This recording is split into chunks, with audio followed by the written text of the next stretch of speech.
Doña Balbina Castro. Kaya pinangalan tong Casa Balbina kay Doña Balbina Castro. And then nagkaroon sila ng 3 anak.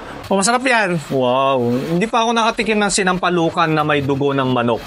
Oh, yun talaga yung importante sir, ano, na kailangan laging may nakatira sa bahay. Sa mga bahay, ano. Kaya malinis pa rin. Oo nga eh. Buong bahay, pati buong bakuran. Ito ba?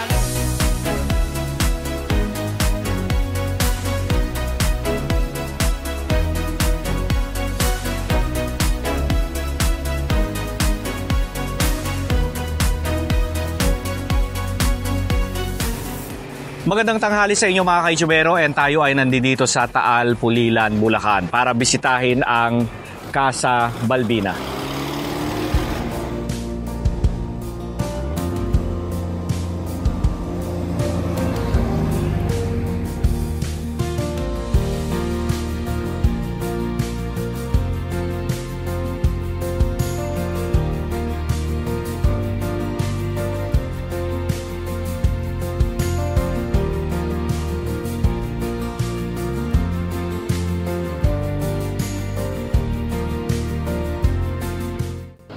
So kasama natin si Mr. Nino. Hello Mr. Nino. Hello sir. Magandang tanghali po sa inyo. Magandang tanghali Sir Ferns. Welcome po sa Casa Balbina sa Taal, Pulilan, Bulacan. Tuloy po kayo. Ay, maraming salamat po. Galing. So itong sir bahay is ano na no, na-renovate na ito, hindi yes, na sir. Ito yung It was restored last 2007. It has been 17 years ago, sir. Restored. Pero kita nyo, naalagaan pa rin nila, ano?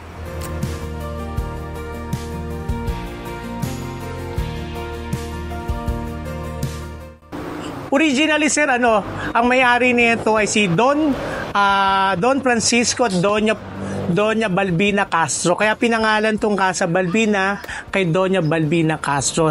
And then nagkaroon sila ng 3 anak, pero ang nagstay na lang dito sa Taal si Don Jose Castro.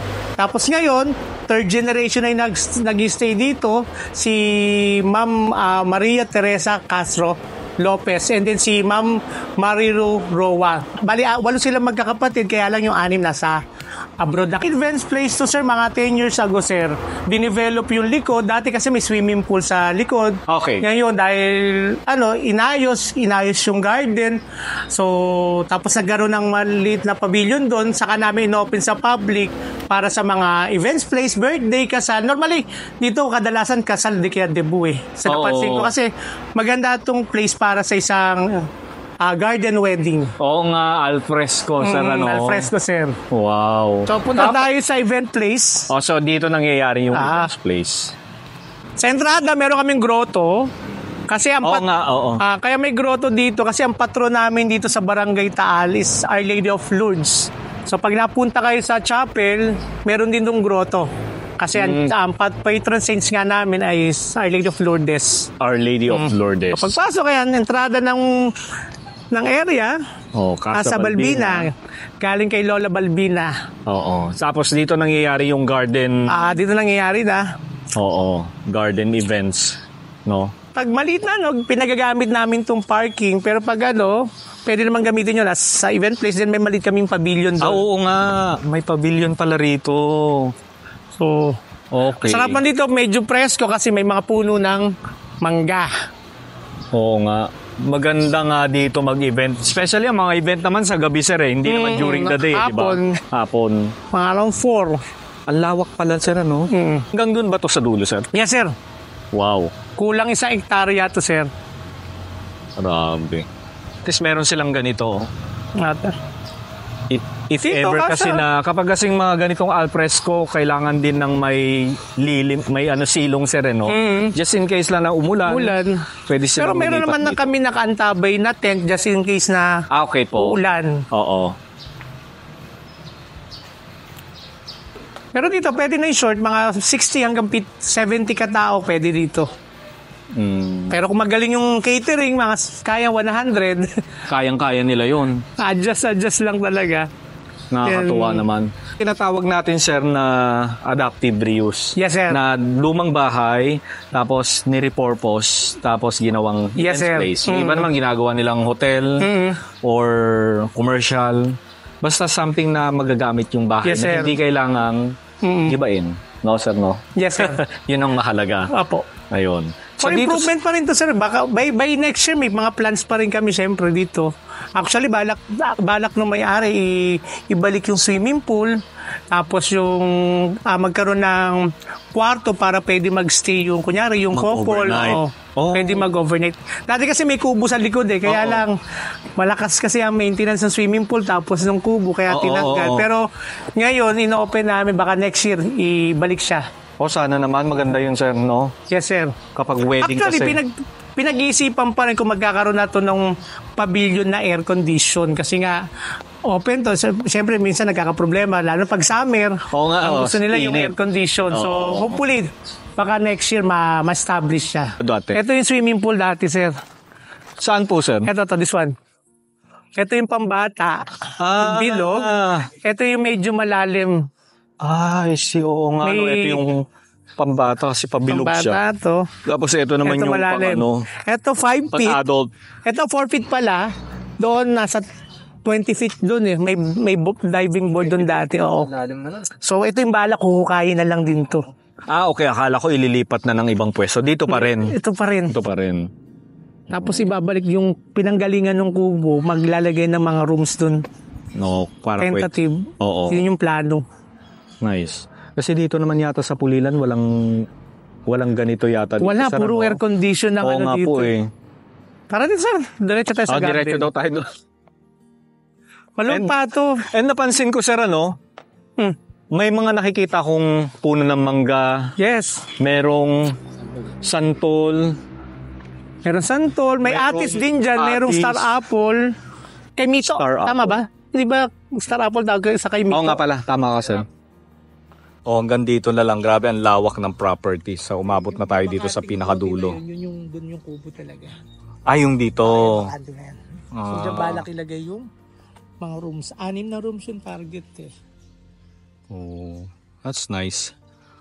So, hindi lang events place yung pwede yung i-offer. May room na. No, sir? Dito balak ilagay yung air condition na factory. Makita niyo yung mangga, oh.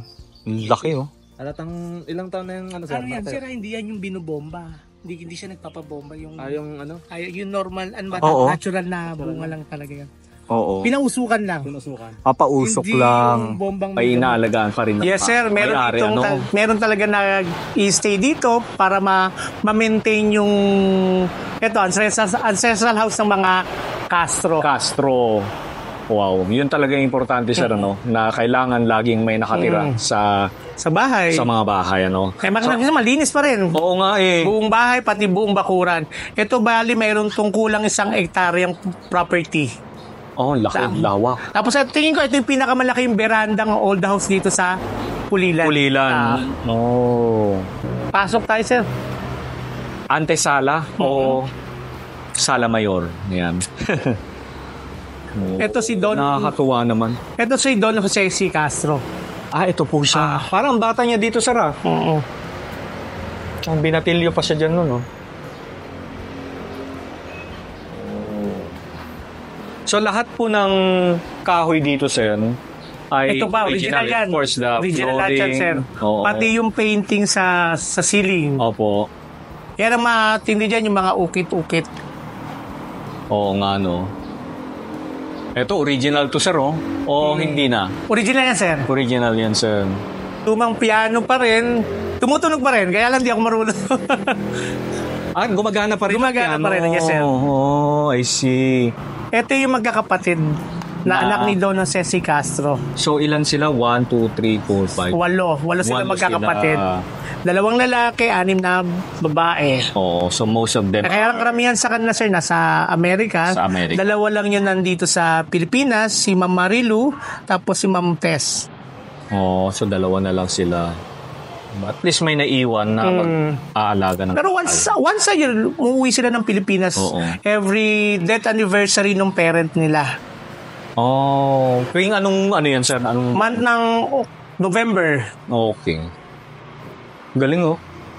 May ganun pa pala sa taas, oh. Kapis na bintana. Kapis na may parang louver na pasukan ng hangin, sir, no?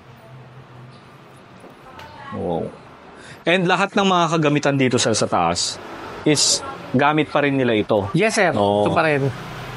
Wow. Ganda. Diba? Tsaka gusto ko rin yung ganito, yung konti lang yung gamit. Galing na ito, oh. Gamit talaga nila ito. Yan ba? Oh, yes, sir. Wow. Diba? Sulihiya. And of course, ang tinatawag na ambassador's chair. Diba? Pag umuwi sila dito, nag-opisina si ma'am, pag mini-meet niya yung mga tenant. Si Ma'am Tess. Pag umuwi si siya Ma'am dito, Tess, okay. dito niya mini-meet yung mga tao niya. Mga tao niya. Oo nga, no, Silipin mo isang kwarto, sir, tara. Oo. So, ito yung isang kwarto. Wow, look at the kama, oh. Grabe. Ang nipis, pero ngayon, palakihan na. No, sir, no? Tsaka palakihan ng kama, pero iisa ka lang. Yung mga ganito, ngayon, sa panahon natin, pang isang tao lang yun. Pero noong araw, pang dalawa. Sir, no? Oh. So, nangyayari ang event, sir, dito sa Casa Balbina, Yes, sa sir. garden. Sa garden, pero sir. itong loob ng bahay, Hindi namin pinagagamit to. so kahit photoshoot lang, mga ganon. Pwede sa baba hanggang lang, balkonahe. Okay, Pero doon sa na loob doon lang. hindi eh. Okay. Siyempre, iniwasan nyo din yung inaalagaan nyo rin. Kasi usually, kapag may mga ganyang shoot, may mga malalaking equipments. Pero minsan nagamit na to for a movie, sir. Eh. Oo. Way back, mga 3 years ago. Hindi dito nangyayari yung event. Hindi. Ayan. Tapos ito, sir, galing, oh. Mural. Original yan, sir, no? Yes, sir. At saka kinip lang nila, hindi nila pinagalaw, ano? Nice. Bibihira ako makakita ng ganito, yung ceiling may ganyan. Tapos, so ilang kwarto nandito? 1, 3, sir. 3, oo. Tapos sa baba meron din yung para sa katiwala. Mga caretaker po, no? Okay, so ito yung isang kwarto. Ayan.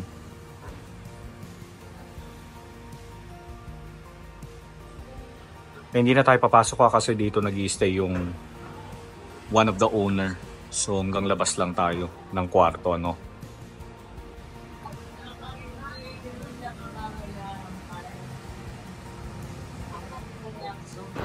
Okay, so dito na tayo bababa sa harap. Oh, ito yung silong noon. Ito yung silong dati na Oo. tinatawag na silong. Pangkaraniwan naman dito sa Taal, halos lahat may silong. Oo. Yung style ng bahay, yung pawid yung bubong, tapos may hagdan paakyat, tapos yung baba ay silong, lagayan ng palay, tapos Oo. kalabaw. Yung pawid is nipa hut, yung dahon ng nipa. Yan. O, diba?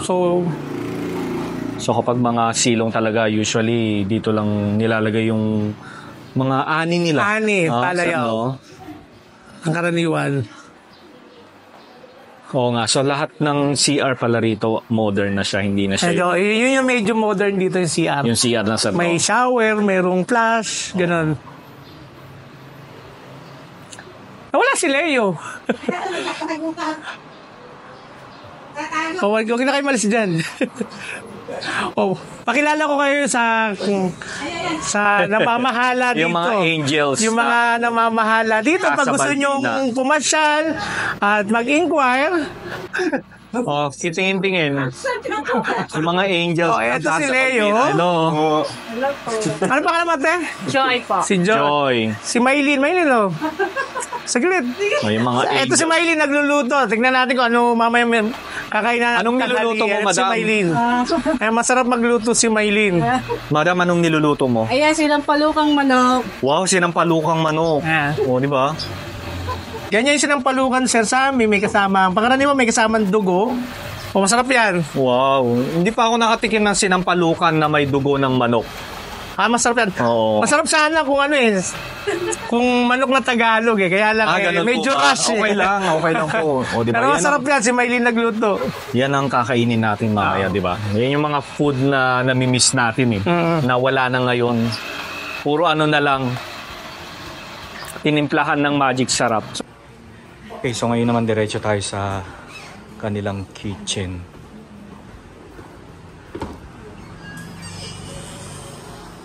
O, di ba?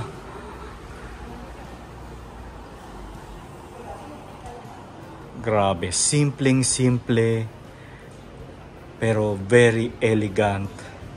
Napakalinis. Napaka-organized ng bahay, ng kitchen. And eto, banggirahan, ay may niluluto pa sila dito. Di ba mga kaitsubero? Kita nyo kung gaano ka ayos ng bahay. Simple lang pero may dating, ano?